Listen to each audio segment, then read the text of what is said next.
यहोवा की स्तुति करो, हे मेरे मन यहोवा की स्तुति कर। मैं जीवन भर यहोवा की स्तुति करता रहूँगा। जब तक मैं बना रहूँगा तब तक मैं अपने परमेश्वर का भजन गाता रहूँगा। तुम प्रधानों पर भरोसा ना रखना। वह आकाश और पृथ्वी के समुंदर और उनमें जो कुछ है सबका करता है। वह पिसे हुओं का न्याय चुकाता है और भूखों को रोटी देता है। यहोवा बंदियों को छुड़ाता है। यहोवा अंधों को आंखें देता है। यहोवा झुके हुओं को सीधा खड़ा करता है।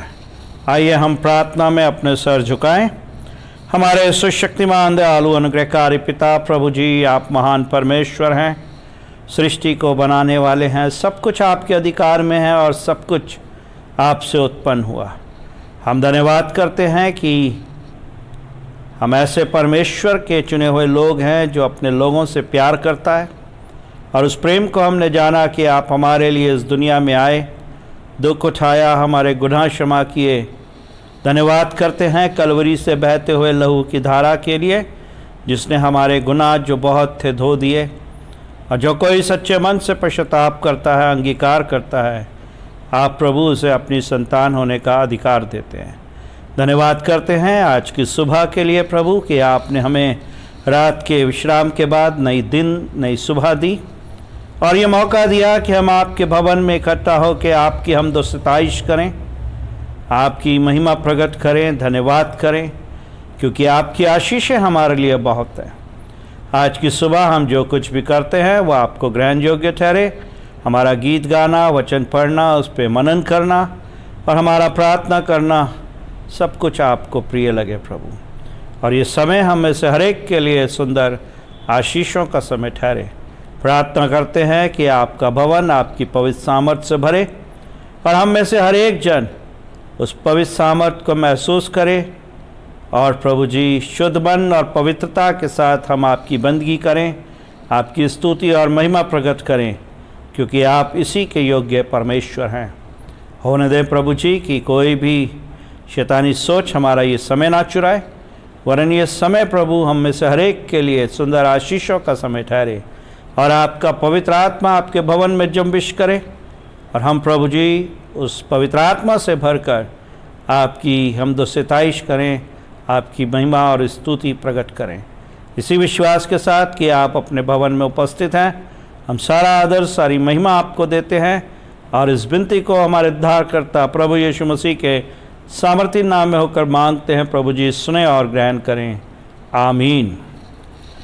आप सबका मैं स्वागत करता हूं प्रभु के घर में आज की सुबह इस आराधना में, और जितने भी लोग ऑनलाइन इस आराधना में जुड़ रहे हैं, आप सबका भी इस वर्शिप में, आराधना में स्वागत है। आइए हम सब मिलकर प्रभु की महिमा में गीत गाएंगे। गीत का नंबर है 68, तन मन और धन उसे दो, प्यारे यीशु को सब कुछ दो।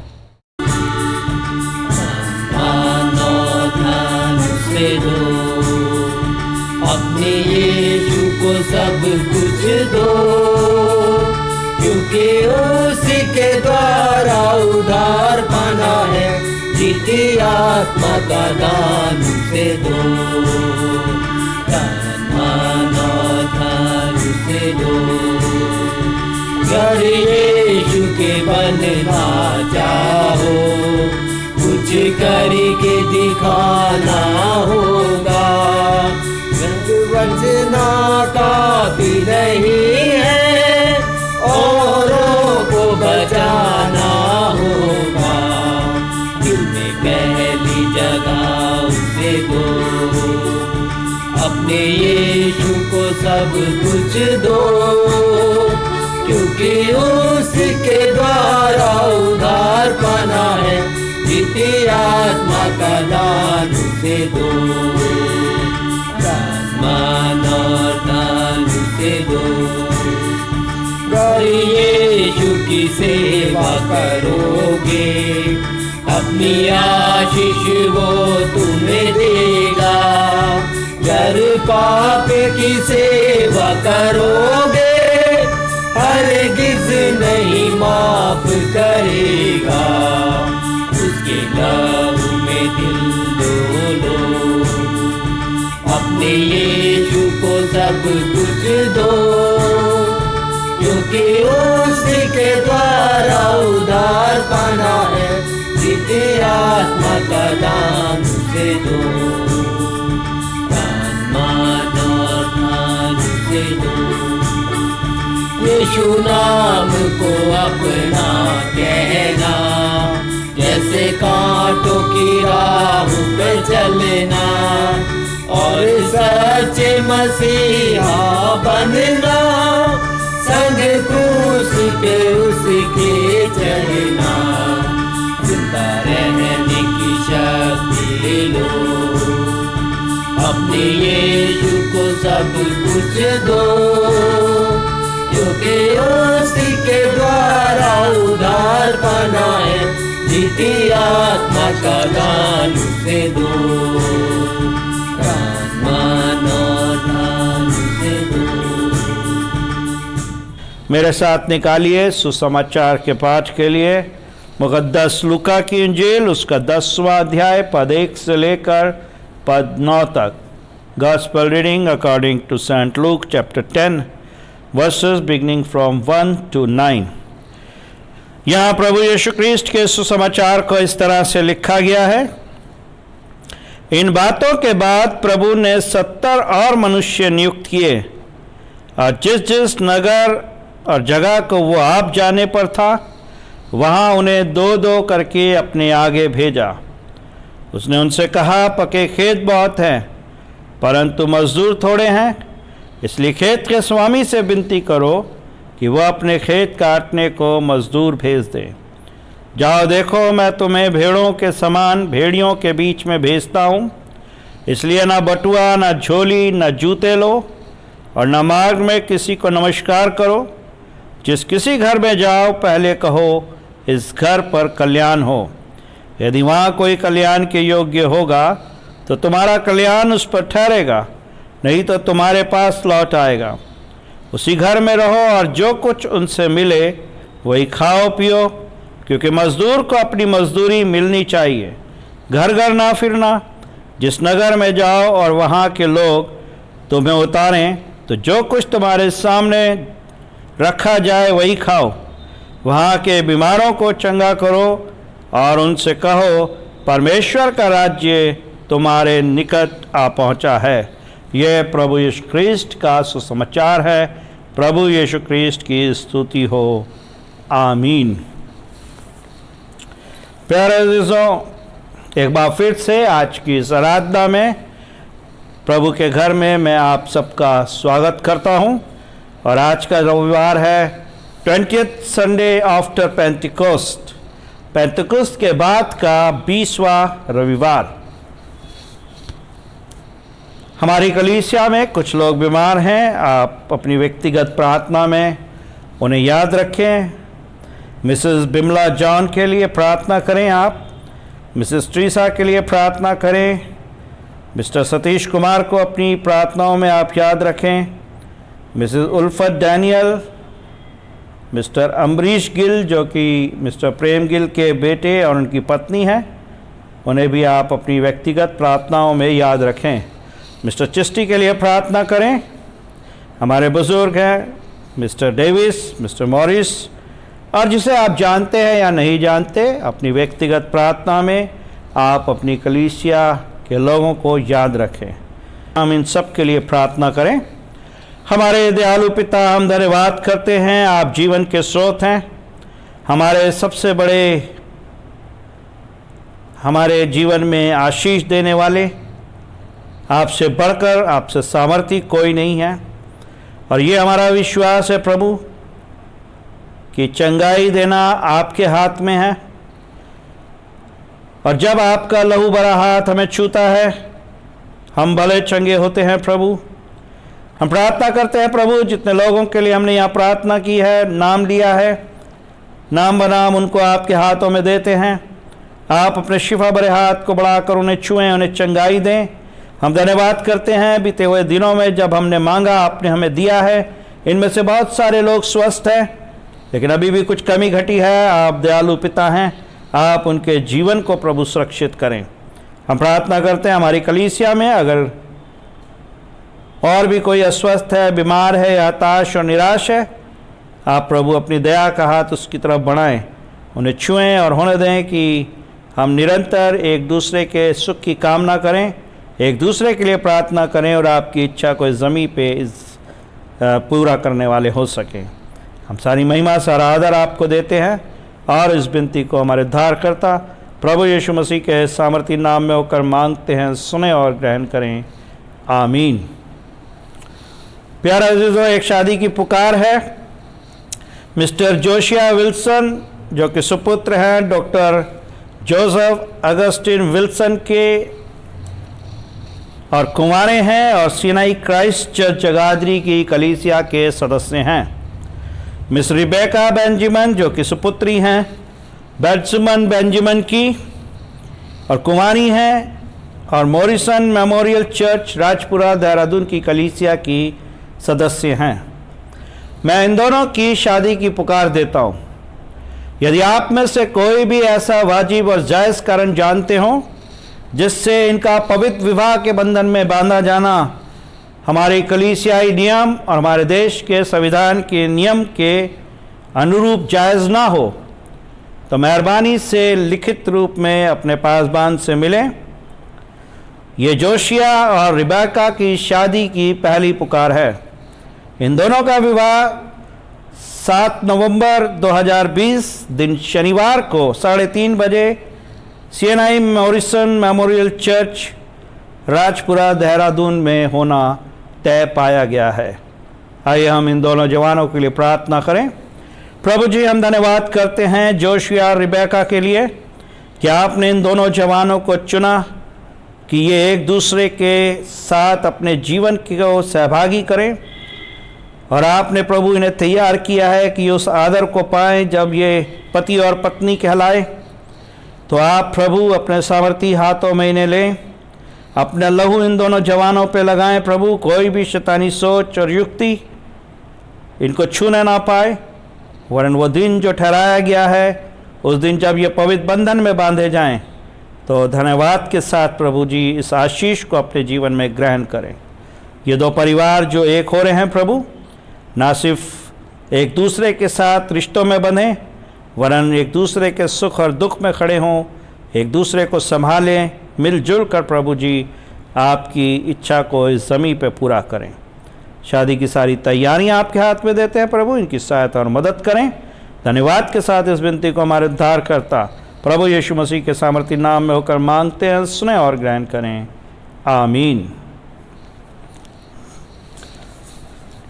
आइए आज के वचन के लिए हम प्रार्थना करें। प्रभु, हम धन्यवाद करते हैं कि आपका वचन हमारे मार्ग की ज्योति है, और जब हम इसमें मनन करते हैं हमारे पास वो तैयारी नहीं है, लेकिन जब आपका पवित्र आत्मा हमें छूता है, आपका वचन हमसे बात करता है। प्रभु, आज की सुबह होने दें कि आपके वचन से हम आशीषित हों, और ये वचन हमारे जीवन में 60, 70 और 100 गुना फलदायी हो। वचन को सुनने की, उस पर चलने की और उसे बांटने की आप हम में से हर एक को बुद्धि समझ की आशीष दें। धन्यवाद के साथ विनती हमारे उद्धारकर्ता प्रभु यीशु मसीह के सामर्थी नाम में होकर मांगते हैं, सुने और ग्रहण करें, आमीन। प्यारे अजीजों, आज का जो हमारा विषय है, जो हमारी थीम है, वो एक धन्यवाद है। धन्यवाद एक जीवन के लिए जो परमेश्वर की ओर से चुना गया था, और वो जीवन है संत लूका का, वो जीवन है संत पौलुस का। लूका के जीवन के लिए हम धन्यवाद करेंगे कि परमेश्वर ने अपने दास को चुना और उसने हमारे लिए सामर्थी वचन को लिखा, जो परमेश्वर का वचन है, जो आज हमारे लिए आशीष का कारण है। पौलुस, जिन्होंने हमारे लिए नए नियम को लिखा, और बहुत सारी पत्रियां पौलुस के द्वारा से हमें मिलती है जो हमारे आत्मिक जीवन को आशीषित करती हैं, और इनका योगदान, लूका का योगदान पौलुस के साथ एक विश्वास योग्य सेवक के रूप में रहा। इसके लिए हम परमेश्वर को धन्यवाद देते हैं। प्यारे अजीजों, अगर आप देखें मत्ती की इंजील 28वें अध्याय में और उसकी 19 और 20वीं आयत, तो यहाँ पर वचन इस तरीके से लिखा गया है, मत्ती की इंजील 28 अध्याय 19 और 20 आयत में, इसलिए तुम जाओ, सब जातियों के लोगों को चेला बनाओ और उन्हें पिता और पुत्र और पवित्र आत्मा के नाम से बपतिस्मा दो और उन्हें सब बातें जो मैंने तुम्हें आज्ञा दी है मानना सिखाओ, और देखो मैं जगत के अंत तक सदा तुम्हारे संग हूँ। प्यारे अजीजों, प्रभु यीशु मसीह ने ये ग्रेट कमीशन दिया, एक जिम्मेदारी दी, काम दिया और भेजा अपने आगे कि जाकर लोगों को चेला बनाओ, उनको परमेश्वर के राज्य के बारे में बताओ और उनको पवित्र आत्मा के नाम से बैप्टाइज करो और सब बातें जो मैंने तुम्हें मानना सिखाई हैं उन आज्ञाओं को उन्हें मानना सिखाओ, और मैं तुम्हारे साथ हूँ, मैं तुम्हारी रक्षा करूँगा, मैं तुम्हारी देखभाल करूँगा। और ये जिम्मेदारी दी गई कि प्रभु यीशु मसीह के बाद परमेश्वर के वचन को दूसरों तक कैसे पहुंचाया जाए। और अगर आज आप देखें जो हमने लूका की इंजील का हिस्सा लिया है, वहाँ पर हेडिंग है कि 70 लोगों का भेजा जाना, और बहुत सारे लोग चुने गए जिन्हें यह आज्ञा दी गई, उन्हें भेजा गया। लेकिन अगर आप देखें पहली ही आयत में यहाँ मिलता है, इन बातों के बाद प्रभु ने 70 और मनुष्य नियुक्त किए। कौन सी बातें? अगर आप इसके जस्ट ऊपर के हिस्से में जाएंगे, 9वें अध्याय की 57वीं 58वीं आयत में इधर देखें तो वहां हमें मिलता है कि प्रभु ने कहा कि मेरे पीछे हो ले, और वहां पे हमें 59वीं आयत कहती है, मुझे पहले जाने दे कि अपने पिता को गाड़ दूं। फिर आप देखें 61वीं आयत में, वहां प्रभु फिर कहते हैं किसी से कि मेरे पीछे हो ले। वो भी कहते हैं कि पहले मुझे जाने दे कि अपने घर के लोगों से विदा ले आऊं। यानी कि उन लोगों ने परमेश्वर की आवाज से ज्यादा प्रिय अपने संसारिकता को महत्व दिया। एक्सक्यूजेस थे कि मेरे को अपने पिता को गाड़ना है, किसी को अपने घर के लोगों को विदा करना है, और बहुत सारी चीजें। प्यारे अजीजों, जब परमेश्वर हमें बुलाता है, उसकी कॉलिंग हमें आती है, तो हमें इस बात को देखने की जरूरत है कि क्या हम परमेश्वर की बुलाहट के ऊपर पूरा ध्यान देते हैं, या हम अपने संसार के कामों में इतने व्यस्त रहते हैं कि पहले हमें ये सब करने दे, उसके बाद अगर टाइम हुआ तो हम सोचेंगे कि हमें तेरा काम करना है। इन बातों के बाद 70 लोगों को भेजा, और यहाँ पे प्रभु ने फिर एक बात कही जो 62वीं आयत अगर आप देखें कि जो कोई अपना हाथ हल पर रखकर पीछे देखता है वो परमेश्वर के राज्य के योग्य नहीं। प्यारे अजीजों, हल पर हाथ रखकर पीछे देखना एक उदाहरण है कि अगर आपने देखा होगा जब खेती की जाती है, आजकल तो खेती ट्रैक्टर और मशीनों से होती है, लेकिन अभी भी कहीं बैल और हल और किसान दिखते हैं, तो आप देखें कि वो अगर हल पे हाथ रख के और पीछे मुड़ के देखेगा वो हल कभी नहीं चढ़ा सकता। और प्रभु ने कहा हल पर हाथ रखकर पीछे देखता है वो मेरे राज्य का काम नहीं करता। जैसे ये लोग जिन्होंने कहा पहले अपने पिता को गाड़ दूं, किसने कहा अपने घर के लोगों को विदा कर दूं, और इसी तरह मेरा और आपका जीवन भी होता है कि जब हम अपने संसार के कामों को महत्व पहला देते हैं, हम परमेश्वर के कामों को नहीं कर पाते। परमेश्वर के कामों को करने के लिए हमारे को जो है अपने आप को एकाग्र करने की और परमेश्वर की उस योजना को जानने की बहुत ज़रूरत है कि परमेश्वर हमारे से क्या काम लेना चाहता है।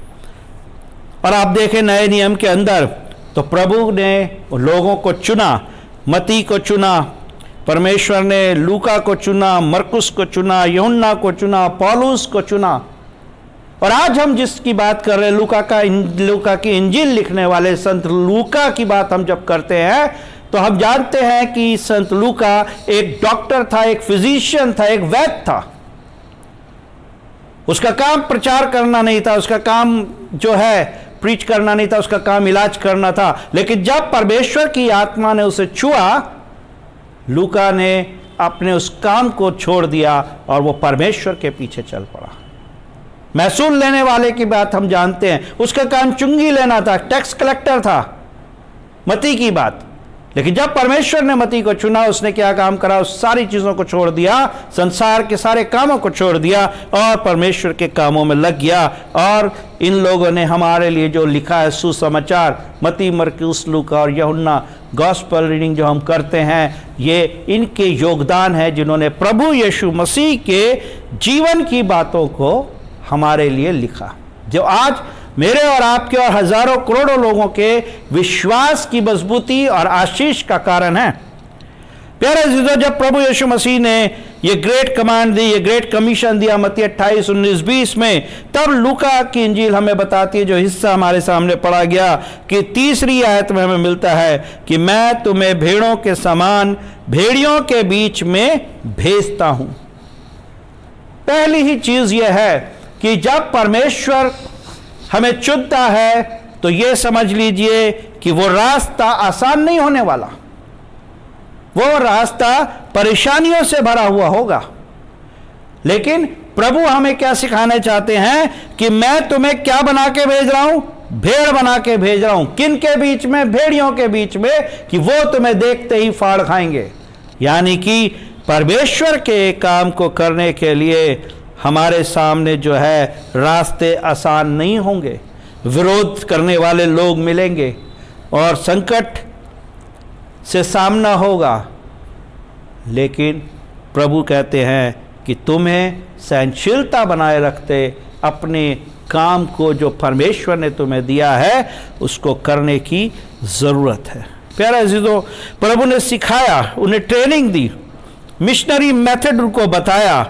और मिशनरी मेथड की जो सबसे पहली चीज़ यह है कि विरोध को देख के विरोधी मत हो, संकट को देख के घबराओ मत, लेकिन हिम्मत से परमेश्वर के नाम में आगे बढ़ो, तो हम प्रभु के तब काम कर सकते हैं। और यहां बहुत सारी बात लिखी है कि जहां भी जाओगे, 10वें अध्याय की 5वीं आयत में देखिए, जिस किसी घर में जाओ पहले कहो इस घर पर कल्याण हो। यदि वहां कोई कल्याण के योग्य होगा तो तुम्हारा कल्याण उस पर ठहरेगा, नहीं तो तुम्हारे पास लौट आएगा। पहली चीज परमेश्वर का वचन कहता है कि जब हम प्रभु के काम के लिए आगे बढ़ते हैं, विरोध हमारे सामने होगा, मुश्किलें हमारे सामने आएंगी, परेशानी हमारे सामने आएंगी, लेकिन उसके बावजूद भी हमने क्या करना है? दूसरों के लिए प्रार्थना करनी है। अगर वो इसके योग्य नहीं है, वो इसके योग्य नहीं है, तो वो प्रार्थना तुम्हारे पास वापस आएगी। लेकिन एक चुने हुए व्यक्ति, एक विश्वासी और एक सेवक की ये जिम्मेदारी है कि वो दूसरों के लिए प्रार्थना करें। और 8वीं आयत अगर आप देखें कि जो कुछ तुम्हारे सामने रखा जाए उसे खाओ, लालच मत करना, किसी चीज़ की मांग मत रखना, स्वार्थ की भावना को अपने अंदर नहीं आने देना। ये कुछ चीज़ें खुदा का वचन कहता है कि एक इफ़ेक्टिव मिनिस्ट्री के लिए ज़रूरी है।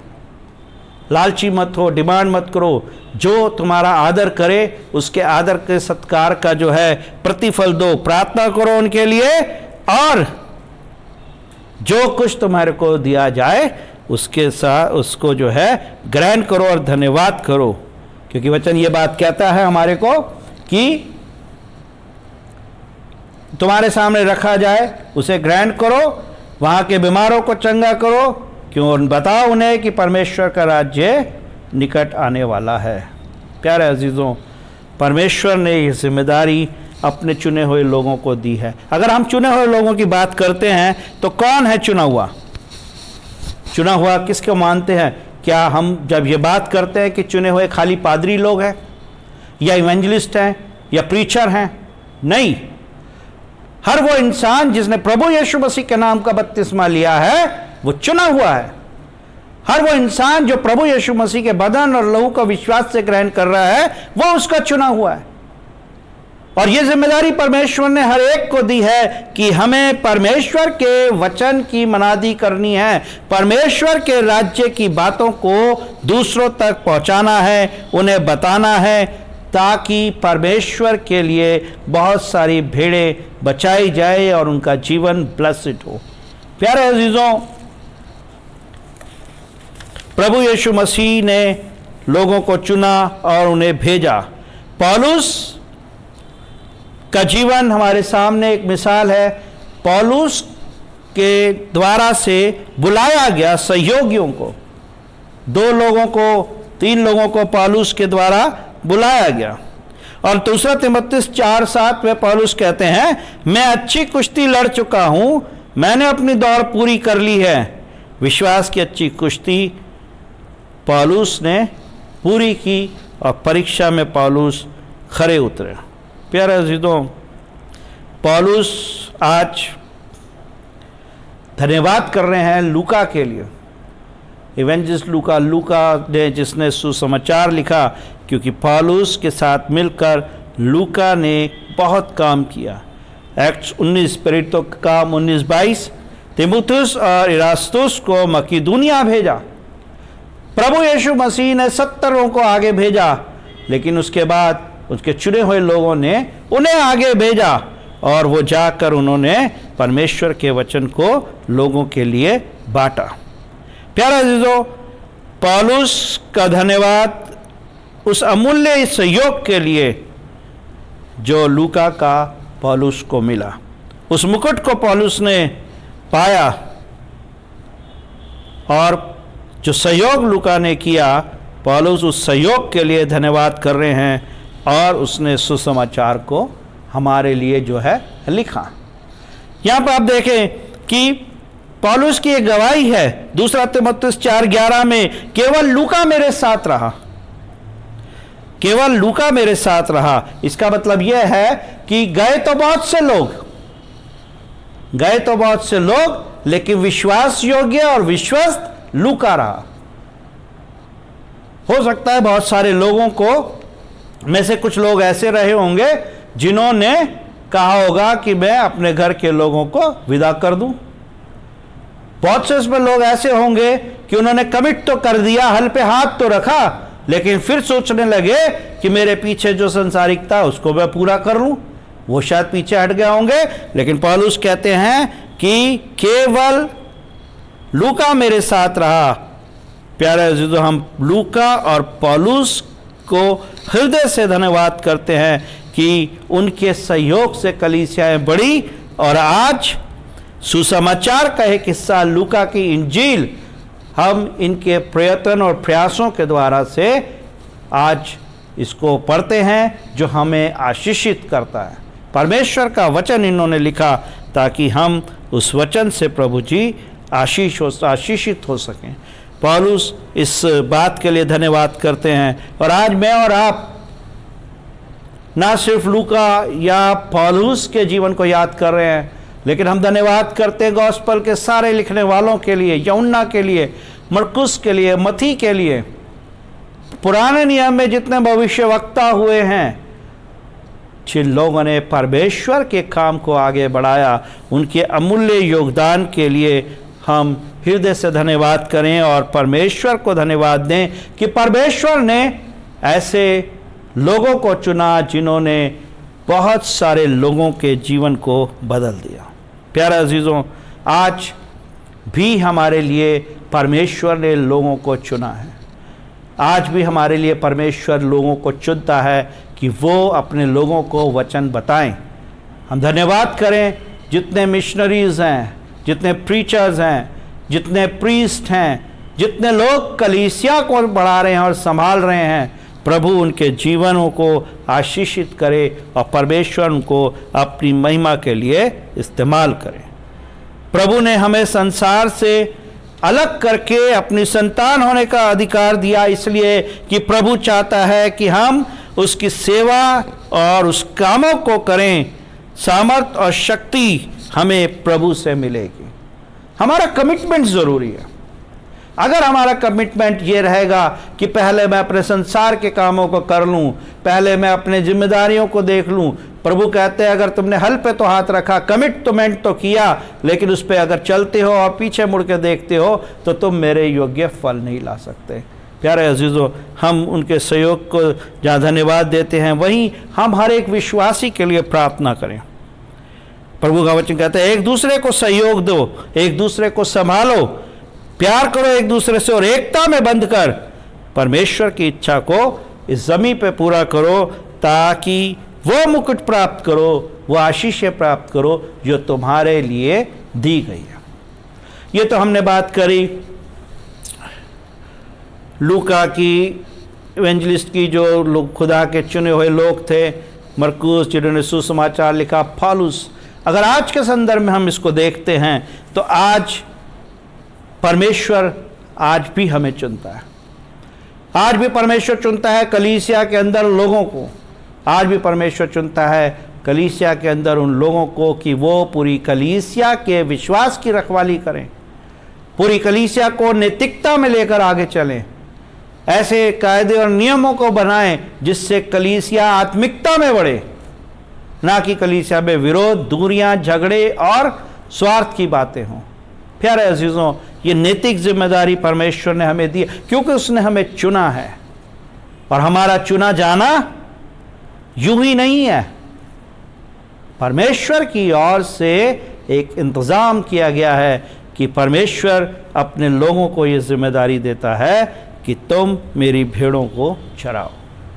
प्यारे अजीज़ों, लूका का जीवन, पौलुस का जीवन हमारे लिए एक आदर्श का जीवन है, और इसलिए प्रभु ने जब कहा कि जब मैं तुम्हें भेज रहा हूँ, भेड़ों की नहीं, भेड़ों के बीच में भेज रहा हूँ, भेड़ियों के बीच में भेज रहा हूँ, इसका मतलब ये नहीं कि पौलुस के सामने या लूका के सामने या मती के सामने परेशानियाँ नहीं आई, और इसका मतलब ये भी नहीं है कि जब आप प्रभु आज आपको चुनता है, आपको चुनता है कि कलीसिया को संभालो, कलीसिया में काम करो as a committee member, as a leader, तो क्या आपके सामने परेशानियां नहीं आएंगी? ऐसा नहीं है।